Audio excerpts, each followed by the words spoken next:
Now I yield to the ranking member for an opening statement. Mr. Chairman, we have an important oversight role in this committee. We oversee the Department of Justice, federal courts, federal antitrust policy, civil rights issues, federal law enforcement, and so much more. But we're not here today because of any of these legitimate areas for oversight. We're here today because after spending $20 million chasing dozens of conspiracy theories, MAGA Republicans have come up with nothing.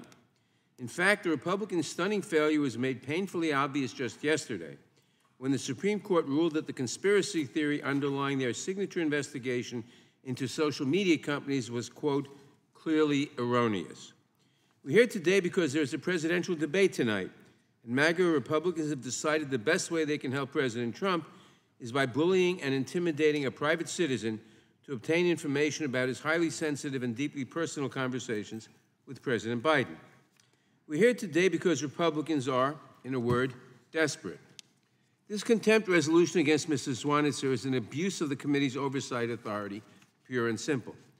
Decorum and collegiality have clearly departed this chamber in favor of MAGA extremism when this committee harasses a private citizen to intimidate him into giving the chairman whatever he wants in his quest to find something damaging to use against President Biden. Earlier this week, we received a letter that White House counsel Ed Siskel sent to Mr. Zwanitzer's attorney in which the White House said, quote, the committee's subpoena seeks broad swaths of personal information that President Biden provided to your client in confidence as part of the process for writing his memoirs. The vast majority of this information is private. The committee's subpoena is therefore a congressional subpoena for the president's information, which unavoidably pits the political branches against one another. Unfortunately, the committee has thrust your client into the middle of this interbranch conflict. The letter continues, quote, your client is not authorized to provide any of the president's information until it has been reviewed for executive branch confidentiality concerns and a resolution of these constitutional issues between the two branches has been reached, close quote. Mr. Siskel also wrote to the chairman directly, advising him that, quote, the executive branch is ready and willing to engage in good faith with the committee in response to its purported interest in this matter. In other words, the committee's fight is not with Mr. Zwanitzer. It's with the executive branch, and that's who it should be negotiating with. And according to Mr. Siskel's letter to the chairman, Republicans have not engaged in negotiations with the White House at all. But we're not here today to engage in good faith negotiations. We're here today because the majority has instead chosen to bully and intimidate a private citizen because they think they can break him before they break the executive branch. They desperately want the audio recordings of Mr. Zwanitzer's dozens of hours of private interviews with President Biden conducted when they worked together on Promise Me, Dad, a memoir detailing President Biden's loss of his son when he was vice president. I would like to read some of the entries from this book so that as we move forward with this ridiculous contempt proceeding today, we can all keep in mind what kind of information and recorded conversations Republicans want to acquire and weaponize against President Biden. In his book, the president recalls telling his dying son, quote, I will never stop doing everything I can to keep you alive, to keep you with us. It's okay if you go now. It's okay if you don't fight anymore. It's okay to go to sleep. He recalls his son telling him, you've got to promise me, Dad, that no matter what happens, you're going to be all right. Give me your word, Dad.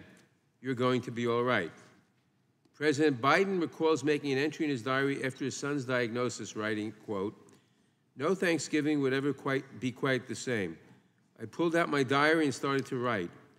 I did have one big item for my own Christmas list that year, but I was keeping it to myself. Naval Observatory, November 30th, 2014, 7:30 p.m. Just home from Nantucket. I pray we have another year together in 2015. Bo, bo, bo, bo. He recalled making another entry. As Air Force 2 took off, I felt compelled to open up my diary and write, March 29th, leaving MD Anderson with hope. Bo is an amazing man, as is Hunter.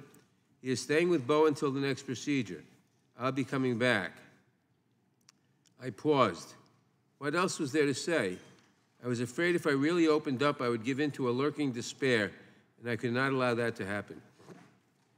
I could not allow Bo or anyone else to see that, ever. I set aside the diary until the flight was nearly over, then picked it up again to add one line. Just landed, 6:07. I feel so goddamn lonely. He also recalls watching his son wither before his eyes. My eye was drawn to Beau as we talked. It wasn't yet late in the evening, but it was already tiring. He was so gaunt, and his face seemed drained of color. I could see the outlines of the leg brace through his pants.